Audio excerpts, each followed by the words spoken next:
J'ai presque envie de vous poser la question, est-ce que vous avez rencontré beaucoup de gens qui vous ont dit qu'ils n'avaient pas eu de traumatisme, ou en tout cas qui n'ont pas réussi à en retrouver la trace, ou en tout cas à en avouer l'existence?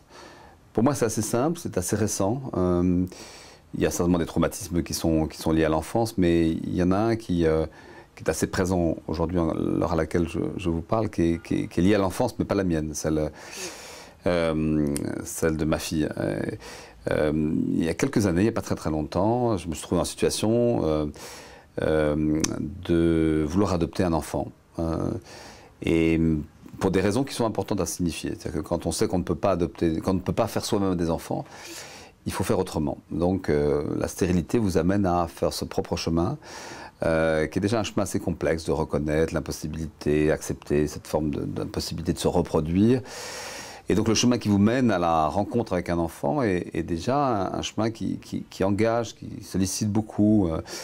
Et donc j'étais dans un état d'assez grand épuisement le jour où, après avoir rencontré une petite fille de 7 ans qui s'appelle Faiza, dans un pays qui est le Togo, à Lomé, après m'être occupé d'elle pendant 1 an et avoir fait toutes sortes de formes, de démarches officielles pour pouvoir la faire venir en France, afin de pouvoir mettre en place une procédure d'adoption.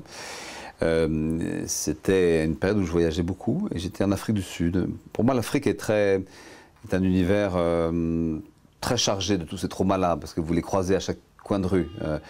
Et en Afrique du Sud, à Johannesburg, je me souviens, c'était un soir, dans un petit hôtel de Johannesburg.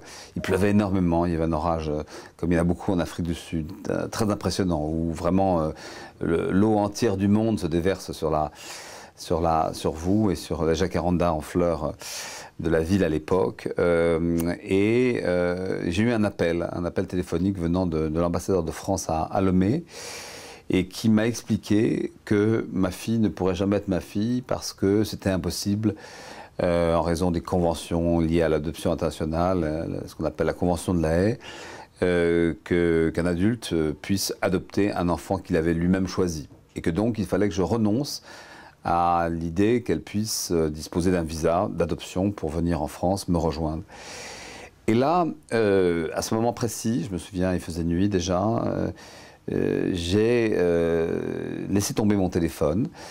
Je n'ai en effet pas su parler pendant assez longtemps et je suis allé dehors marcher pendant plus d'1 heure. J'étais attendu pour un dîner et donc au bout de quelques instants, j'étais trempé complètement et je suis allé à pied à ce dîner dans un état d'effroi complet, très désemparé, le mot est faible.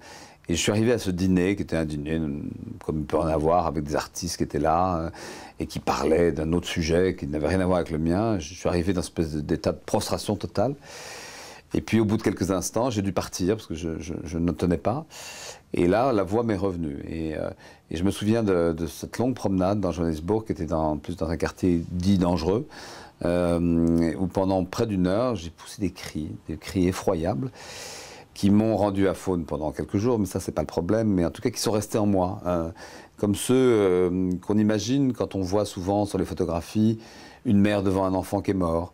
Et cet enfant qui n'était même pas né de moi, qui n'était même pas encore mon enfant, était déjà mort. Mais était mort à la possibilité d'être ma fille. Et voilà. Je n'arrive même pas à en vouloir à qui que ce soit, mais il se trouve que depuis, les choses se sont réparées.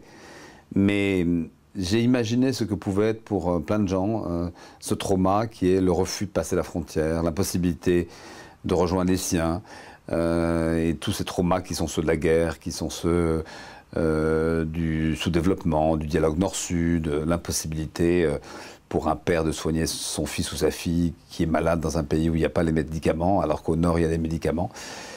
Voilà, donc ce trauma, il est à la fois vécu encore très fortement, mais en même temps, pour moi, il me semble assez représentatif de cette douleur qu'une mère ou un père, en l'occurrence, peut avoir par rapport à un enfant mort.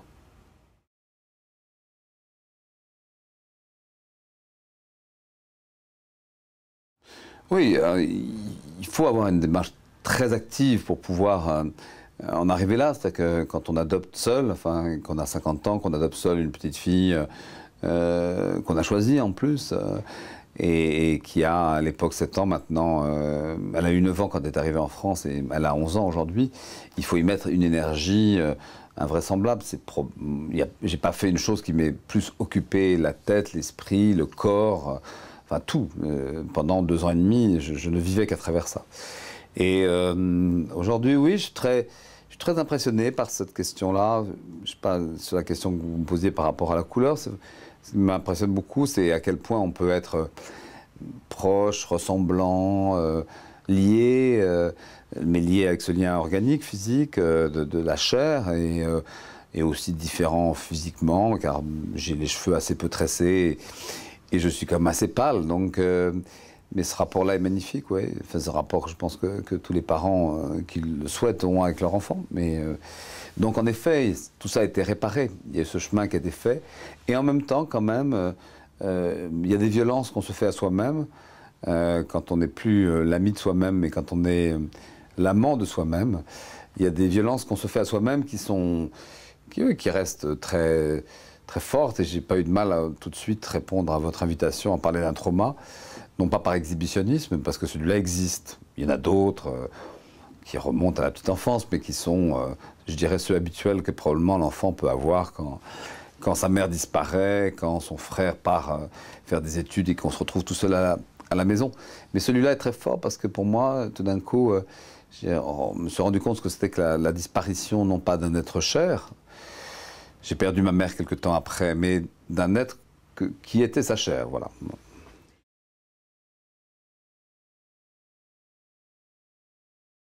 L'écriture, pour moi, c'est au-delà du livre, c'est un espace incroyable, c'est un espace un